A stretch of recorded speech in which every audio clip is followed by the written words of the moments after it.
देखिए आपके बोर्ड में जो क्वेश्चन है क्या लिखा है कि x plus y plus z equal 0 और प्रूफ करना है कि x cube plus y cube plus z cube minus equal 3xy।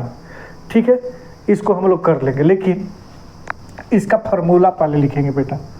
क्या होता है फार्मूला, है ना, x cube plus y cube plus z cube, ठीक है, बराबर minus 3x y z equal x plus y plus z, x square plus y square plus z square minus x y minus y z minus z x. यही आपका formula होता है किसका, x cube plus y cube plus z cube minus 3xyz equal में ये सारा चीज रहता है। ठीक है, बट आपको पता है कि यहाँ पर दो साइड है, एक लेफ्ट हैंड साइड और एक right hand side. Left hand side जो है इसको ऐसे ही रखेंगे, but x plus y plus z का वैल्यू कितना दिया है, 0 दिया है। लिखा है ना, क्या लिखा है कि x plus y plus z equal 0। ठीक है, अब x square plus y square plus z square minus x y minus y z minus z x. ठीक है, हमारे पास जो x plus y plus z का वैल्यू दिया था वो 0 दिया था, क्वेश्चन में ही था। ठीक है, अब आप जानते हैं कि कोई भी नंबर हो, कोई भी डिजिट हो, अगर उसको 0 से इंटू करोगे तो पूरा वैल्यू क्या हो जाएगा, ये 0 हो जाएगा। तो x cube plus y cube plus z cube minus 3xyz equal हो जाएगा 0, क्योंकि ये सारा भी टर्म 0 ही हो गया। ओके, अब x cube plus y cube plus z cube equal में ये माइनस 3xyz इक्वल के दूसरी तरफ ले जाएंगे तो ये 0 में ऐड हो जाएगा, और 0 में ऐड होगा जितना वैल्यू रहेगा सेम रहेगा, 0 में 505 ही आएगा।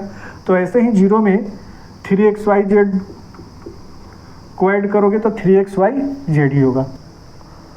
अब देखो यहाँ पर 40 नंबर का फर्स्ट पार्ट क्वेश्चन क्या है, x cube plus y cube, देख रहे हो ना, x cube plus y cube plus z cube के फॉर्म में, x cube plus y cube plus z cube के फॉर्म में। ठीक है, यानी कि यहाँ पर एक्स क्या है बेटा, -12, ठीक है, वाई क्या है 7 है, और जेड क्या है 5। तो हमें क्या प्रूफ करना है कि x plus y plus z equal 0 हो जाए। करके देखते हैं, x क्या है -12, y क्या है 7 और 5 क्या है 15। ठीक है, तो -12 प्लस 7 और 5 12 प्लस और माइनस क्या हो गया 0। तो हमने ये पढ़ा है कि जहाँ x इफ है ना, x plus y plus z equal 0, ठीक है, तो वहाँ फार्मूला क्या हो जाता है कि x cube plus y cube plus z cube equal 3xyz। अब यहाँ तो ये फॉर्म दिया है -12 का क्यूब प्लस 7 का क्यूब प्लस 5 का क्यूब, किस पर हम लोग पुटअप करके सॉल्व करेंगे, 3xyz। 3 इंटू एक्स के जगह पर -12, ओके, और y के जगह पर 7 और z के जगह पर 5। अब इन सारे को इंटू करवा दो तो 12 5 जा 60 और 63 जा 180 -180 इंटू 7 0 7 8 जा 56 5 और 7 1 जा 7 और 5 12, यानी कि ये आंसर हो जाएगा। देखो अब इसी तरह सेकेंड पार्ट भी कर लेते हैं। हमने अभी पढ़ कर आया है कि x plus y plus z equal 0। अब यहाँ x कितना है 28, ठीक है, और -50, तो यहाँ पर -50 कर दो, प्लस माइनस माइनस हो जाएगा और -30, 28 माइनस माइनस प्लस 28 और कैंसिल होगा 0, है ना। यदि x plus y plus z equal 0 होगा तो क्या हमारे पास फॉर्मूला बनेगा x³ plus y³ plus z³ equal 3x yz।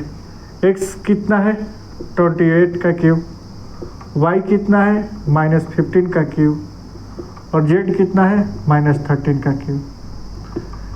Question ये सारा वैल्यू इस पर पुटअप करो। 3 इंटू एक्स क्या है 28, y क्या है -15, z क्या है -13। अब इन सारे को बेटा इंटू करोगे, ठीक है, तो इंटू कर लो, है ना। 15, पहले इसका मैं करता हूँ। 3 इंटू 15 8 जा 120, 0 माइनस करेगा 12, 52 जा 30, 12 42, ये हो जाएगा इंटू -13 और इसको 3 और माइनस माइनस प्लस हो जाएगा। 3 से इंटू करोगे 3 2 जा 6, 4 3 जा 12 इंटू 13, फिर 13 से इंटू करोगे 0 से 78, 13 2 जा 26 में 7 ऐड करेंगे 33, 1680 आंसर हो जाएगा। चेक कर लेना बेटा।